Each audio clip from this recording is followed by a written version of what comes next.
Welcome to Foodie Time. I'm Jay Fettigan, and in this episode I talk with John Mooradian. John is the wine guy at my favorite little wine and gourmet food shop, the Spirited Gourmet. They're literally just around the corner from my house. In this episode we talk about maybe vintages are not all that important to consider. John also makes some great recommendation of wines for the fall and the winter. And then we talk about what to look for if you're looking to find a good little wine shop near where you live. And he makes some great recommendations and gives some good advice. Enjoy. So, John, I would love to talk with you about, this time of year, it seems that with harvest, there's a lot of talk, a lot of predictions that come out about this is going to be a great wine. This is a great year for this one. This is a bad year. What do people need to know about that? Could you give us a little primer on what all this means? Sometimes people get a little caught up in the idea of like a good vintage versus a bad vintage. Nowadays, when people talk about a harvest being like a difficult or bad harvest, most of the time it really has to do with yield. Yield meaning what for the novice? How much fruit is produced and later vinified into wine. Mm-hmm. So it's not that often that you get a really bad vintage where just the quality of the vintage is not good. Right. Some of the sort of off vintages in Bordeaux, for example, like 2014 and 2017, they might not have been as like sexy or exciting, but those wines with time, especially the 2014s, really pounding into place beautifully. Right, because that's the beyond the vintage, you have another issue to think about, which is how the wine changes and matures as it ages. So, Sure. I mean, although I do have to say that, and I'm sure you've done the vertical tastings from different wineries. I was with my friend Jonathan Alsop, and we were at Chateau Braun Contenac, which is a great producer. And we tasted maybe 8 or 10 different years of their, and it was just it was remarkable. But as you say, they were all great. When you get into especially a winery like that, they were all terrific. But boy, you hit some of those peak years, and the quality is just remarkable. Oh, sure. Turns out. Yeah. One thing I wanted to talk about, Pinot Noir and Chardonnay. We sell more Pinot Noir than any other red varietal. We sell possibly more Chardonnay than any other varietals, pretty close to that in Sauvignon Blanc. Yeah. But especially with the fall, where those wines have a little bit more sort of, where Chardonnay has a little more body than Sauvignon Blanc, people really gravitate towards it. The most famous places for these grapes are, Burgundy for sure. But the prices in Burgundy are always going up. Right. Doesn't matter. Good year, bad year, doesn't matter. It just always goes up. And it has really kind of gotten me to look into and then subsequently encourage people to try Pinot Noir and Chardonnay from other places. So starting with Chardonnay, I wanted to show 2 wines. The first is I don't know, well, you can see this, from Irlande, the Marna Chardonnay. This is a producer in South Tyrolia in Alto Adige, northern Italy, right on the border with Austria. I wouldn't think you could even grow Chardonnay that far north in Italy. So there must be microclimates that. Absolutely, yeah, definitely. So we think about the mountains as being mountains, but there's all these little valleys. It's a very sort of undulating topography there. So in those valleys, you get really you can get quite warm. And another one is this one, the Adams vine. This is Chardonnay from Germany. And this is from a part of Germany called Rheinhessen. Now, Rheinhessen's a little different than the surrounding areas like the Nahe, the Saar, the Mosel, etc., where there's a lot of slate. In Rheinhessen, you have a lot of limestone as the bedrock, and limestone is kind of the bedrock that makes all those beautiful Burgundian varietal or those Burgundy wines really pop.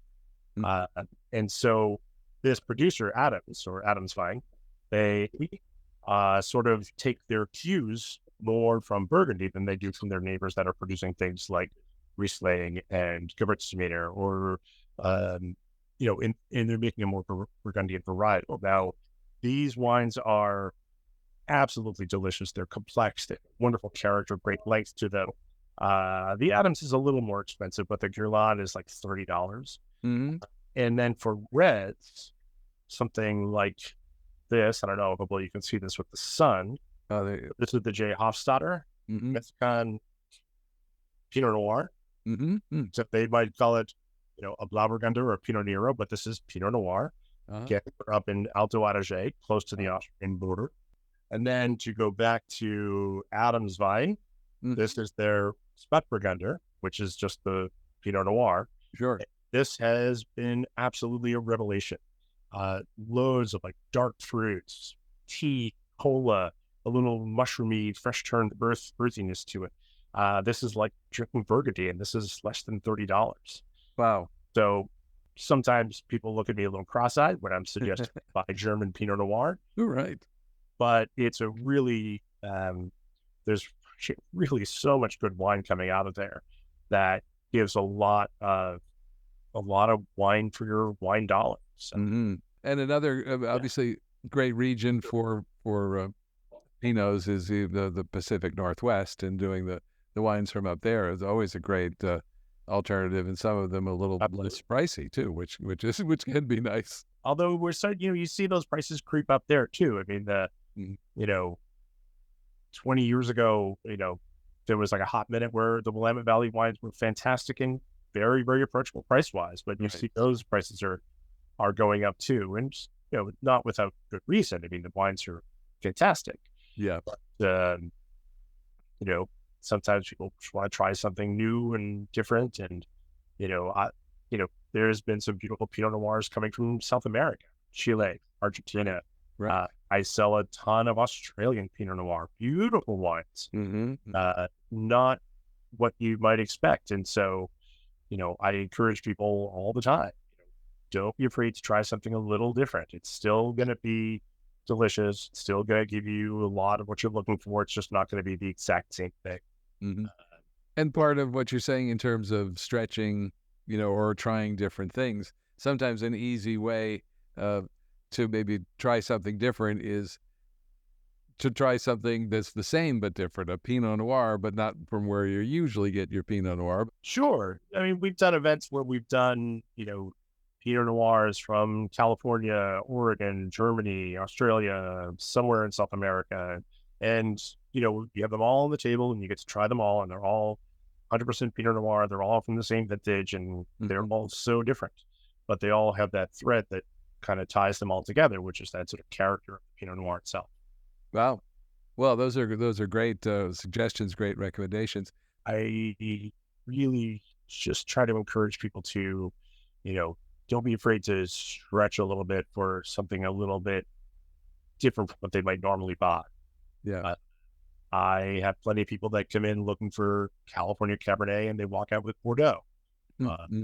People come in looking for, Chardonnay, and then they're drinking wine from, Portugal and, or Uruguay. I love that. What is it? Gazon, the Garzon, yeah, those beautiful Marcelons and Albarino's, and it's expressed a little differently, but yet there's still a lot there that you recognize and are comfortable with. Yeah, and there's plenty of options for people that, if they come in, I might like a Pinot Noir, but I want to try something different. Okay, maybe we'll try a Beaujolais. Maybe we'll try Sanso from South Africa. Maybe we'll try one of those, Alpine Nebbiolos. It's all a lot of fun. Right. We work really, really hard to make sure that every bottle in the store, every food stuff in the store for that matter, is delicious. Right. That's kind of like the North Star, what we do. Like, is it delicious? But if it doesn't have that, then there's no point in even considering it. Right. And also wine and the selection that you carry varies a lot. I'm sure that depending upon what's available and what's good. And sometimes I imagine that you just want to try and put different things on the shelves. Yeah, there's definitely a seasonality to what we do here. We have, in the summertime, we have plenty of rosé. I could fill a swimming pool with the amount of rosé. Uh-huh. There's plenty of like nice, light, crisp white wines. Mhm. But over the last couple of years, we've been really, really leaning into lighter, chillable red wines as alternatives to the summertime. Right. And those have really taken off. And some of those are sparkling too, which is quite unusual. Yeah, some sparkling, some still, some of the orange wines, that's a category that's really evolved in a very, very rapid, at a very rapid rate Right. the last few years. So it's been pretty fascinating to watch. Yeah. Well, this has been great. Is there anything that you wanted to talk about that we didn't cover? Is there anything that we didn't get to? Oh gosh. I don't know. I mean, I hope people come in and try us out. I mean, we always have lots of tastings, lots of events. We've got a ton of things coming up in the fall. We've got winemakers coming to visit. We've got, our grand tasting in October coming Right. up. Do luxury tastings with some really special wines. And could I just pause? Your grand tasting with, I think it's pretty spectacular in terms of the number, the varieties and the number of wines that you taste. But it's really truly is a grand tasting. How many tables, how many wines? We typically have 7 different tables Mm-hmm. with about 5 wines on each table. Mm-hmm. Some each table has wines from that particular distributor's portfolio. Mm-hmm. Sometimes they're focusing on a theme. Like we've done events where it has been an entire table of Riesling from the Mosel. We've done Mm-hmm. tastings where everything has been from a single producer in Tuscany. Mm-hmm. But we just try to have like a nice variety of things. Right. So over the course of 3 hours at Saturday afternoon and evening in October, you could come in, you could try 35 wines, and there's like snacks, there's cheese, all kinds of fun things going on. And they're totally gas. It's the store's packed. I mean, we have to move the racks around. Right. It's a lot of fun. It's a lot of work. And how much do you charge for these events? Well, with the exception of the luxury, I'm that we do, teasing because I know that I'm teasing you because I know that except for those your special tastings, all these events are free. they're all free. We do them every Friday and Saturday from 5 to 7. The luxury tastings that we do, it's a paid tasting. It's $20, but you get $20 towards the purchase of any of the wines. Right. So it kind of, evens out. They're usually pretty pricey. Sure. And Yeah. high quality wines. Yeah. I mean, we've got an event coming up with Claudia Sottimano from Barbaresco. We're going to have 4 of her Nebbiolos open and wines that sell, in the neighborhood of $85, $90 a bottle, but it's a chance to try them. And, sometimes people with good reason don't necessarily want to spend that kind of money unless they kind of know they're going to like it. So this is a chance, to try these things at a pretty comfortable event. And we always put nice food out. But, we've got like holiday events coming up. We've got, there's like Christmas and holiday related items coming up, and food too. I was in the other day, and there was you were tasting sausages. Different because it was like National Sausage Day, and so there's the foods and cheeses and other things as well. So it's I highly recommend anybody who's around to go into your shop and talk with you and certainly go to the tastings, which are fabulous. Now, not everybody lives near us. What are the signs of that it's a good wine shop? How do you know, if you're looking around? Any suggestions or recommendations of what people could look for if they're looking for their own wine shop near where they live? If you're looking at a shop, I would ask questions. See if there's somebody there that can answer specific questions about wines. It's a big world out there with lots of wines in it. So, is it a shop that they're kind of being sold to by their distributors, or are they really sort of curating what they're working with? Right. So that's usually pretty quickly teased out with some questions about wines. I would look for shops that aren't focusing on huge mass-produced brands. And I mean, there's nothing wrong with those wines inherently, but Right. But you can get those in the supermarket, you know. yeah, and those kinds of things. I mean, they certainly have their place. I mean, everybody likes fast food once in a while, for example. Right. But those are, there's nothing inherently special about them either. Uh, they might be there because the proprietor thinks they have to have them. Mhm. Whereas what we're trying to do is prove that you don't have to have those things and still provide, good wines, good foods at all kinds of price points. I mean, last time we checked, I mean, I think we had like 350 wines under $20. And, Wow. we've got, plenty that are more than that. Yes. But Well, everybody needs special occasion wines, and everyone needs everyday table wines. It's in my mind, they're two different categories. There's some wines that you wait for a special evening or a dinner, or with friends coming over or something. But if you're just cooking some chicken and want to sit back and watch TV, that's a different. It's a different. I'm not going to do that with a $30 bottle of wine. there's all kinds of good stuff at all kinds of price points that Right. Don't. And another thing I always try to tell people is don't be shy about saying, like, I don't want to spend a lot of money. I spend tons of time and effort to make sure that I've got good wines that I can sell for $20 and under, because I shop in those price points. Right. So, it's selfish. I want to have good wine available for me. So It seems that you look at your job to listen and learn what people like and try and steer them in that direction, and that's a completely different philosophy. sure. And I just realized I kind of got away from your question. So I've been in a lot of shops that are quite small, but have fantastic wines. Right. Just really total knockout selections. And it's like, wow, there's maybe 250 wines in this whole shop, and everything is really delicious. Right. So it's not necessarily going into a place that's really big. I mean, obviously, if you're big, you can have more things, but a well thought out, well curated program can be quite small and still offer a tremendous amount of value and drinking satisfaction. And then it gives, imagine, people who are out across the country or out of, a hope that there are these little wine shops and are great venues, all over the place. And you just have to, keep trying and make sure you find the place that's right for you.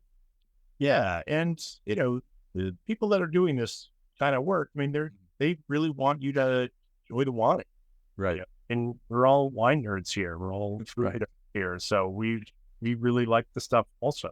Mm-hmm. So, we don't want you to go home with a bad bottle. We don't want you to go home with something that we got a really good deal on just because we got a really good deal on it. Right. We want you to take home something you're going to like. Yeah. Because, that's what's going to have you come back. Well, John, this has been great. Unless you have anything else that we haven't touched on, I think this was terrific. So thank you so much. Oh, you're very welcome, Jay. Thanks for having us on. Thanks.